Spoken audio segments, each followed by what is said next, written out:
ओम नमो विष्णु राम कृष्ण हरि नारायण।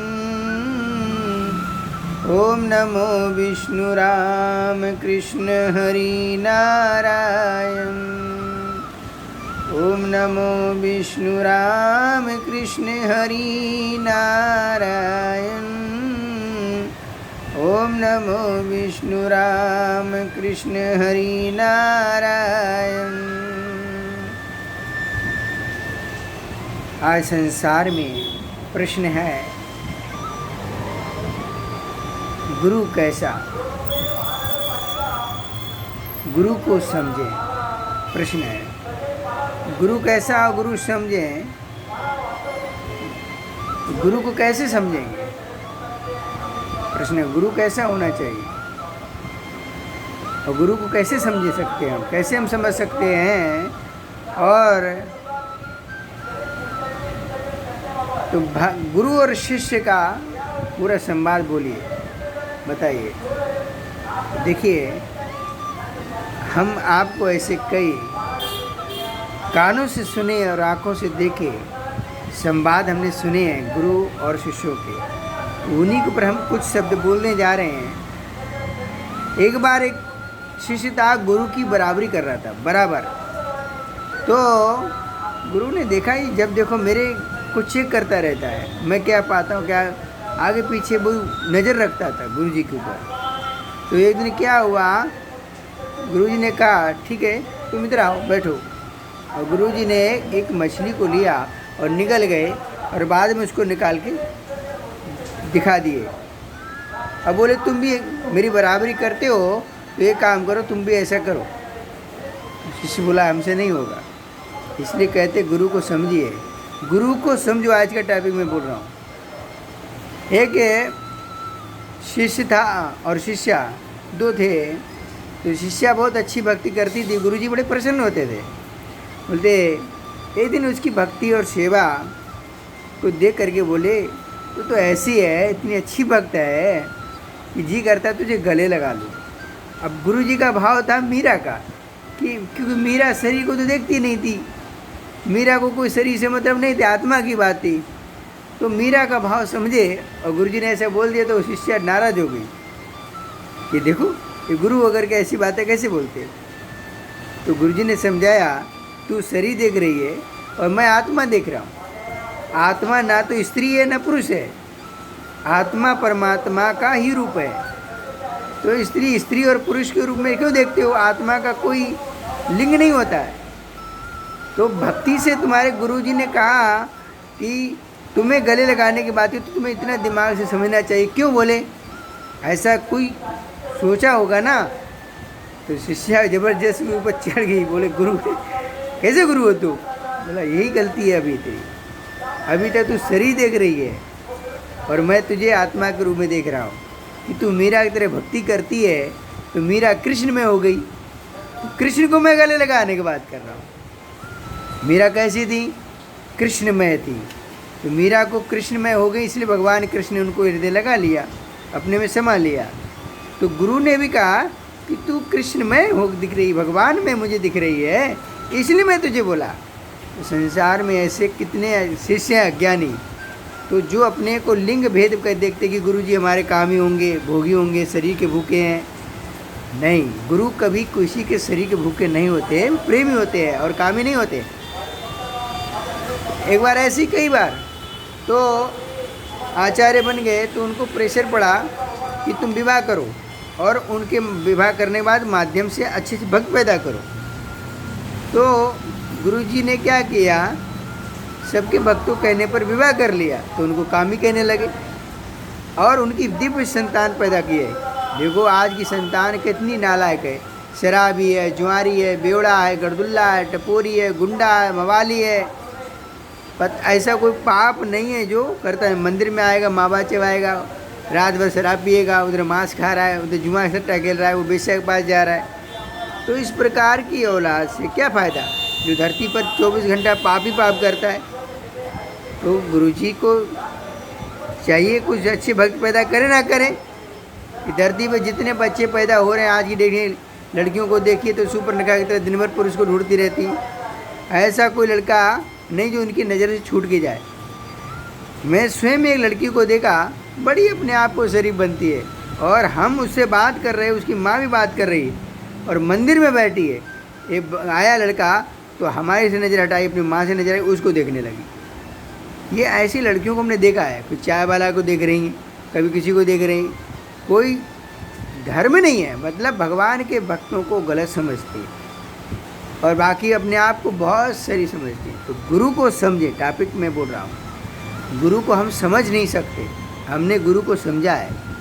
इसलिए हमारे गुरु ने कहा, अगर तुम हमारी बातों को आध्यात्मिक ज्ञान से लोगे तो तुम्हें किसी प्रकार का कोई सता नहीं सकता। मतलब तुम्हें कोई भूख नहीं सता सकती, प्यास नहीं सता सकती, क्योंकि हमने गुरु को समझा। और संसार के लोग आज हमारे कितने शिष्य हैं, हमको नहीं समझ पाते।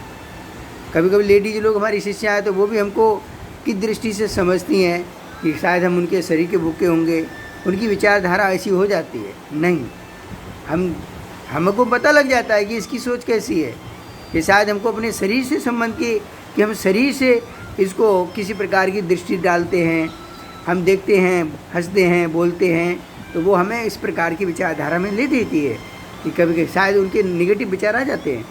तो ये उनकी अज्ञानता है।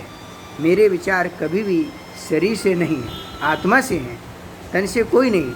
मैं जो बोलूँगा आत्मा से बात करता हूँ। मेरा ये थ्रू है कि तुम्हारे हम शरीर के भूखे किसी प्रकार के नहीं। कई हमारी शिष्य ऐसे हैं, उनके विचार हमने देखे, मुझे भगवान ने बता दिया कि इसकी भावना ऐसी दूषित है। तो मैंने उसको समझाया, तू नारी या लड़की है ऐसा सोचती है, और मैं तुझे आत्मा के रूप में देख रहा हूँ, शरीर के रूप में नहीं, तू रंग रूप के रूप में नहीं। तेरी ये काया हम क्या करेंगे? ये शरीर तो जल जाने वाला है, गड़ जाने वाला है, लोग गाड़ देते हैं, जला देते हैं, क्या करने का मेरे? हम आत्मा की बात कर रहे हैं। तो एक गुरु को समझें। गुरु कभी किसी का अच्छा है तो जब तक हम समझ नहीं पाते हम उसके बारे में बुरा सोचते हैं। गुरु जी ने कहा कि हम पानी के बगैर रह सकते हैं, तो गुरु रह सकते हैं। हमने ऐसे गुरु के पास गए कि देख तुलसी के पत्ते पे जीवित रह सकते हैं, और उन्हीं की कृपा से हमें ऐसा ज्ञान प्राप्त हुआ कि हम आज भूखे प्यासे रह सकते हैं। इसलिए गुरु को समझना बहुत ज़रूरी है, हम उसे गलत ना समझें। अगर वो कभी ऐसा हमारी बड़ाई करते तो मीरा जैसी है, तू सबरी जैसी है, तुझे गले लगा ले, तो ये हमारे ऊपर समझिए कृपा है, आशीर्वाद है कि हमको इतना मीरा सबरी का नाम ले रहे हैं। हमारी भावना में वो मीरा सबरी की तरह हमको देख रहे हैं। बताइए उनकी भावना कितनी सुंदर है, हमें मीरा जैसी भक्त समझ रहे हैं, सबरी जैसी भक्त समझ रहे हैं, ऐसा भाव रखते हैं। तो गुरु के धन्यवाद करना चाहिए, नाराज़ नहीं होना चाहिए। तो ऐसे हमने कई देखा है शिष्यों को। इसलिए आजकल हम लेडीज शिष्यों को बनाना बहुत कम कर दिए, और जवान लड़कियों को तो मंत्र देते ही नहीं, लेकिन बहुत रिक्वेस्ट करते हैं तो जा कर के उन्हें अपनी शिष्या बनाते हैं। क्यों? उनसे बात करेंगे, उन्हें ज्ञान देंगे, पता नहीं वो क्या क्या सोचेंगे।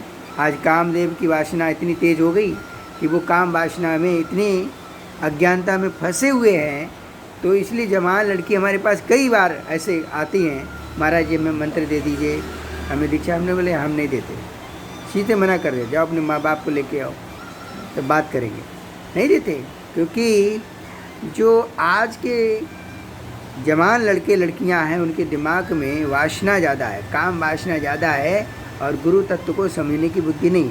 वो गुरु को भी काम ही समझ लेंगे, इसलिए ज़्यादा हम ध्यान नहीं देते। हमको मालूम है इस बात, हमारे गुरु ने आदेश दिया, इस कलयुग में स्त्री कई प्रकार से अपनी विचारधारा के जो दोष हैं उसमें भरी हुई है, वो आपको नहीं समझ सकती।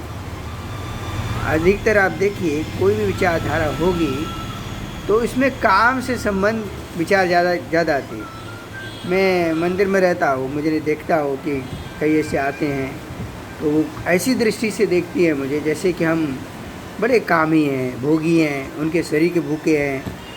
उनकी दृष्टि से हमें गुरु ज्ञान कृपा से, गुरु ज्ञान से मिल जाता है इतना कि देखो, मैं कहता हूँ कि कैसी भावना, भक्त की भावना को हम नहीं समझते। और इसीलिए आज लड़कियां आप देख लीजिए, सर्वे करिए तो जितनी शादी हो रही हैं 6 महीना साल के बाद क्या क्या होता है। 6 महीना में एक जगह हम गए थे तो करोड़ों रुपए की शादी में खर्चा कर डाले और 5 महीने के अंदर तलाक हो गया।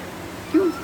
क्योंकि हम किसी को भी भक्त को गलत समझते हैं। और भलत में जो भक्त होता है, भारत का भूषण है, उसको धरती माता के ऊपर गर्व से जो रह रहा है और गर्व से धरती माता भी कर रही है, ऐसे भूषण है धरती पर पुरुष घूम रहे हैं जिनकी हम कदर नहीं करते। और इसीलिए आज भक्तों ने सर्वे करेंगे तो मैं स्वयं ऐसे भक्तों को मिला, डॉक्टर हैं, इंजीनियर हैं, प्रोफेसर हैं, IAS PCS अफसर हैं बन गए, लेकिन स्त्री हरण नहीं करते। कौन जंजाल का? ऐसा मुझे कल एक भक्त बता रहा। बताइए, एक माँ वकील पिता थे, वो एक्सपायर हो गए। तो मैंने पूछा उनसे कि वो भक्त दर्शन करने आते क्यों नहीं आ रहे, क्या हो? बोले उनको हार्ट अटैक आया, उनकी मृत्यु हो गई। वकील थे। तो हमने कहा संतान परिवार कुछ? बोला एक ही बेटा है हमारे पास। तो एक बेटा है। तो हमने कहा ठीक है, बेटा क्या करता है बताइए? तो बता रहे हैं कि बेटा तो काम करता है। तो हमने बोला कि ठीक है, ऐसा है तो क्या करना चाहिए? तो शादी उदी उसका करिए। बोला 35 साल का हो गया, शादी करने को बोलता है, जंजाल है। अब बताइए, एक ही लड़का है और कोई नहीं, और उसने शादी के नाम पर जंजाल नाम दिया। कौन करे जंजाल? तो मैंने कहा उससे मुझे मिलाइए। शादी भगवान शिव ने किया है, नारायण ने किया है, तो उसको करने में क्या तकलीफ? अरे भगवान कृष्ण ने किया है। तो उसकी माँ बोले आपने क्यों नहीं किया? तो मैंने बोला हमको पात्र नहीं मिला समय पर, तो हम नहीं किए। तो उसको नहीं मिल रहा है क्या? तो बोले मिले तो बहुत लड़कियाँ आए घर वाले, लेकिन शादी नहीं करता। बोलता जंजाल है। कितनी दुख की बात। माँ कल उसके दुख को देखा चेहरे से, मैं उसकी आंखों में आंसू फूट गए। एक ही लड़का है, उसने जंजाल बता दिया। जानते क्यों? मैं पूछा। बोला लड़कियों के आजकल नखरे देखता है, तो बोलता है मेरी माँ की कोई सेवा करे न करे, कुछ बोलेगी तो इसलिए दुखी होकर के नहीं करता है। तो आज जो है ना जंजाल बताया जा रहा है शादी विवाह को। ऐसा पहले अगर शिव जी, कृष्ण, राम, ये सब भगवान ने लीला की, उसको जंजाल तो नहीं बताया। शादी करना चाहिए, भक्त पैदा करना चाहिए। ये धरती पर आप देख लीजिए, सर्वे करेंगे तो 95% लोग मांस खा करके, शराब पी करके, जुआ खेल करके, सब पाप करके ही संतान पैदा कर रहे हैं। तो 5% जो अच्छी संतान है होगी, जो धरती पर पाप नहीं करती, नहीं तो 95% लोग पाप करते हैं। और लड़कियां देखिए, सर्वे करेंगे तो 95% लड़कियां ऐसी हैं कि किसी पुरुष को नहीं छोड़ती, किसी लड़के को नहीं छोड़ती। हम स्वयं देखते हैं ना, एक आया उसको देखा, दूसरा आया उसको देखा, और वो कहती हैं कि हम बहुत अच्छे हैं, बहुत शरीफ हैं, अपने आप को प्रमाण करती, पर देखने के लिए किसी को नहीं छोड़ती है। जानकी ने एक ही बार देखा राम को, दूसरे किसी पुरुष को नहीं देखा। और रामायण में वर्णन आया है कि रावण कहता है एक बार देख मोरा, एक बार नहीं देखा 6 महीने में, यहाँ 1 मिनट में 6 बार देखती।